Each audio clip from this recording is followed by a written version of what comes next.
Thank you. The gentleman yields. The chair recognizes Mr. DeSaulnier for 5 minutes. Thank you, Mr. Chairman. Thank you to the witnesses. I represent a district in the East Bay of the San Francisco Bay Area.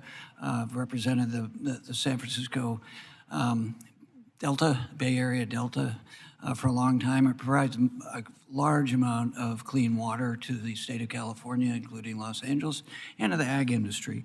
So my question for Ms.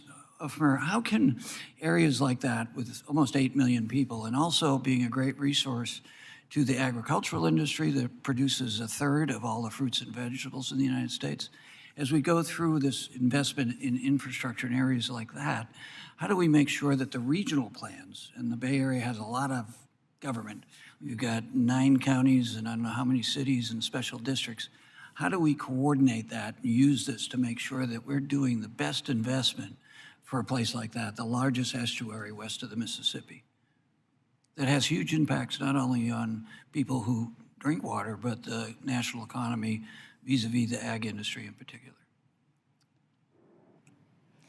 That's a challenging, when you're looking, because you're asking about a regional focus, how do you bring everyone to the table? And regardless of whether you're talking your area or other areas, you have a combination of both large and small governments as well as special districts, and they have different capacity needs.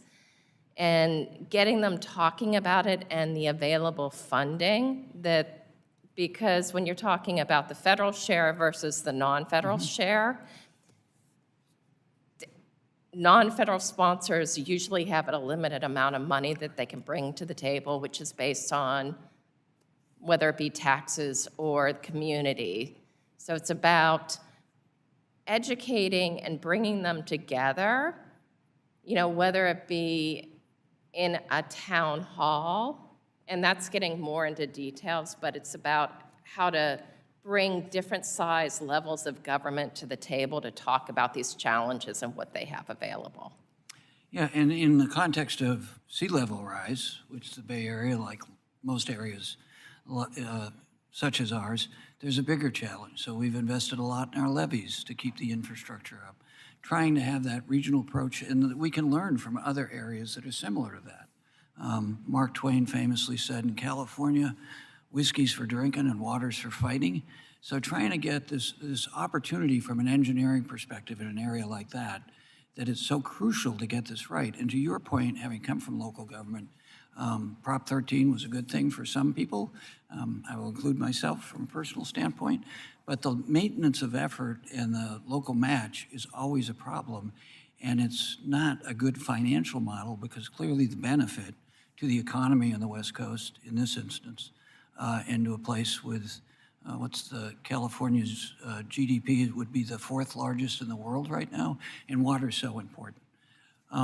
Mr. Jones, what can we learn from the Corps in this moment, in sort of following on that, in regions like this, how we can coordinate better with local and regional and state agencies on the pure engineering and the delivery of projects?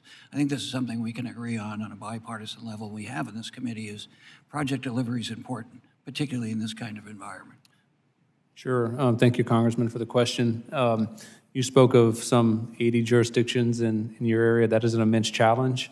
One of the things that we know, though, is that water knows no political boundaries, and so water is moving about amongst those 80 different political jurisdictions. So it's going to take immense communication and coordination. From the engineering perspective, though, understanding and trying to remove as best we can the political factors in the discussion and allowing the data and the science and the engineering solutions to ultimately lead the conversation, right? Obviously, there will be political influence and discussion. There will be community input and discussion. Every stakeholder will have their say and priority. But prior to you coming in, I talked about my background being from southern Louisiana.